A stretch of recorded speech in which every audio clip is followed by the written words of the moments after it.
গত ১৯০ বছর ধরে আমরা উপনিবেশিত। এর পরের ৮০ বছর আমরা ছায়া উপনিবেশ, অর্থাৎ উপনিবেশেরই ধারাবাহিকতা। আমাদের শিক্ষা, আইন, অর্থনীতি, পররাষ্ট্র, প্রতিরক্ষা, সমাজ সবকিছু নিয়ন্ত্রণ করে উপনিবেশী প্রভুরাই, অর্থাৎ ইউরোপ, আমেরিকা। তাদের মর্জি মতো আমাদের সরকার ঠিক হয়, আমাদের ভর্তুকি ঠিক হয়, আমাদের কারিকুলাম ঠিক হয়। আজও আমরা ধরে রেখেছি কলোনিয়াল প্রভুদের স্মৃতি। ইউরোপ চলে গেলেও ইউরোপের প্রেতাত্মারা ভর করে রয়েছে আমাদের ঘাড়ে। তারা যেভাবে দেখাতে চায় সেভাবেই আমরা পৃথিবীকে দেখে অভ্যস্ত হয়েছি প্রজন্মের পর প্রজন্ম। ৪-৫ প্রজন্মে আমরা হয়ে গেছি মন মগজে শতভাগ ইউরোপীয়। শিক্ষা ব্যবস্থা প্রণয়নের সময় লর্ড মেকলে বলেছিলেন, ১৮৩৫ সালের এই নতুন শিক্ষা ব্যবস্থা দ্বারা এমন এক প্রজন্ম তৈরি হবে, এরা হবে এমন একটা শ্রেণী যারা রক্তে গায়ের রঙে তো ভারতীয়, কিন্তু রুচি, মতামত, নীতি, বিচার বুদ্ধিতে হবে ইংরেজ। কেন? রুচি বদলে দিয়ে কি লাভ?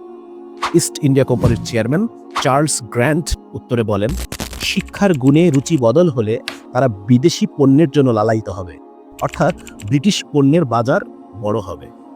১৮৩৩ সালে হাউস অফ কমন্সে এক বিতর্কে নতুন শিক্ষা ব্যবস্থার প্রাণপুরুষ লর্ড মেকলে এই শিক্ষার ব্যবসায়িক উদ্দেশ্য সম্পর্কে আরও খোলাসা করেন।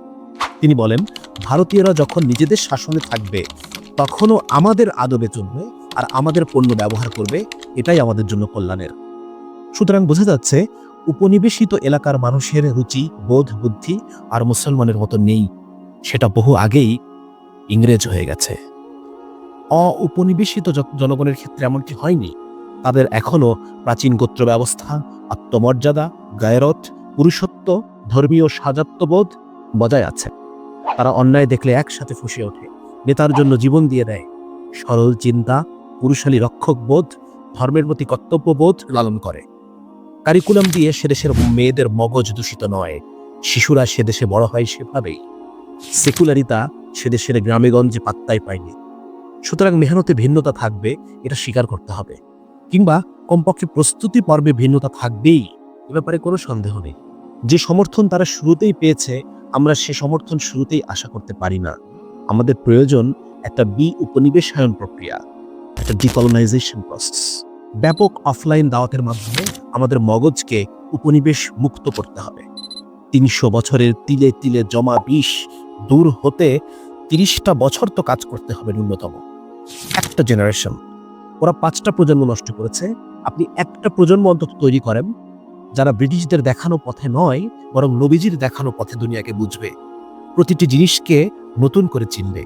একটা মেহনত আপনারা করেন যাতে এদেশের যুবকরা ব্রিটিশরা আসার আগে যেভাবে সবকিছু বুঝত সেভাবে সবকিছুকে বুঝবে, সেটাকে ধারণ করবে, আগের রুচিতে ফেরত যাবে এবং দিনের শত্রুদের ঘৃণা করতে শিখবে। একটা প্রজন্ম স্কুল, কলেজ, ভার্সিটিতে তরুণদের মাঝে, নারীদের মাঝে ৩০টা বছর না হোক অন্তত 10টা বছর নিরন্তর কাজ করেন, পরিবর্তন টের পাবেন ইনশাআল্লাহ। কিছু দেখে যেতে পারবেন ইনশাআল্লাহ। ব্রিটিশ আসার আগের পোশাক, আগের পছন্দ, আগের আবেগ, আগের হাসি কান্না, স্বপ্ন বেদনা, আগের ভালো মন্দ, আগের রুচি পছন্দ, আগের খেলাধুলা, আগের সব কিছুকে ফেরত যেতে হবে আমাদের। সমস্ত জায়গায় উপনিবেশী উপাদানগুলোকে অস্বীকার করে আত্মপরিচয় পুনরুদ্ধারই ইসলামকে আবার ফিরিয়ে আনতে পারে। হ্যাঁ, পশ্চিম থেকে আমরা নেব, কিন্তু স্রেফ বিজ্ঞান প্রযুক্তি নেব, জীবনযাত্রা নয়। জীবন বিধান হিসেবে ইসলামই আমাদের জন্য যথেষ্ট। জীবন প্রণালী হিসেবে ইসলাম বহু গুণে উন্নত পশ্চিমা লাইফস্টাইলের চেয়ে। ইসলামই মুসলমানের সম্মান। ইসলাম ছেড়ে ভিন্ন পদ্ধতি শুধু আশাভঙ্গ, অপমান আর শক্তি ক্ষয়, প্রাণ ক্ষয় ছাড়া কিছুই এনে দেবে না। ইসলাম ফিতরাতের দিন, স্বভাব ধর্ম, যেটা হবার, যেমনটি হবার, যেভাবে সবকিছু সঠিকভাবে কাজ করবে, ব্যক্তি দেহ, সমাজ দেহ, ব্যক্তি মানুষ, সমাজ মানুষ, পরিবেশ, এই সব কিছুর ফিতরাতই হচ্ছে ইসলাম। ব্যক্তির ফিতরাত, পরিবারের ফিতরাত, সমাজের ফিতরাত, রাষ্ট্রের ফিতরাত, অর্থ ব্যবস্থার ফিতরাত, আইনি প্রক্রিয়ার ফিতরাত, এসব কিছু ইসলাম অনুযায়ী হবার মাঝেই সুখ, ফিতরাত অনুযায়ী হবার মাঝেই সফলতা। একটা শরীর এভাবেই কাজ করে, একটা পরিবার এভাবেই কাজ করে, একটা সমাজ এভাবেই ফাংশন করে, একটা রাষ্ট্র এভাবেই কল্যাণ রাষ্ট্র হয়, অন্যভাবে হয় না। এটাই ওই রাষ্ট্রের ফিতরাত। কিভাবে হয় সেটাই ইসলামী শরিয়া বলেছে, সেটাই বলার জন্য ইসলাম এসেছে। ফিতরাত মোতাবেক না হলে তা একটা অসুস্থতা, জটিলতা, সমস্যা আকারে প্রকাশ পাবে। মুসলমানদের পতনে বিশ্ব কি হারানো? ফিতরাত হারিয়েছে। মুসলমানের বিজয়ে বিশ্ব কি পাবে? ফিতরাত ফিরে পাবে। পশ্চিমা সভ্যতা ফিতরাত বিরুদ্ধ জীবনযাপনে মানুষকে বাধ্য করছে। পুরুষকে বলছে নারী হতে, নারীকে বলছে বাইরে খাটতে, শিশুদেরকে করছে বাপ ইন জারজ, মানুষকে করেছে প্রতিযোগিতায় লিপ্ত স্বার্থপর উন্মত্ত পশু, স্রষ্টার সাথে সম্পর্কহীন নাস্তিক। মানবতার সবচেয়ে বড় সেবা তাকে তার ফিতরাতের খোঁজ দেওয়া, ইসলামের খোঁজ দেওয়া, ফিতরাতে ফিরে আসার রাস্তা দেখিয়ে দেওয়া। তাহলেই মানুষের সুখ, মানুষের প্রশান্তি। আলা বিযিকরিল্লাহি তাতমাইন্নুল কুলুব, আল্লাহর স্মরণেই অন্তরসমূহের প্রশান্তি। এটা অন্তরের ফিতরাত।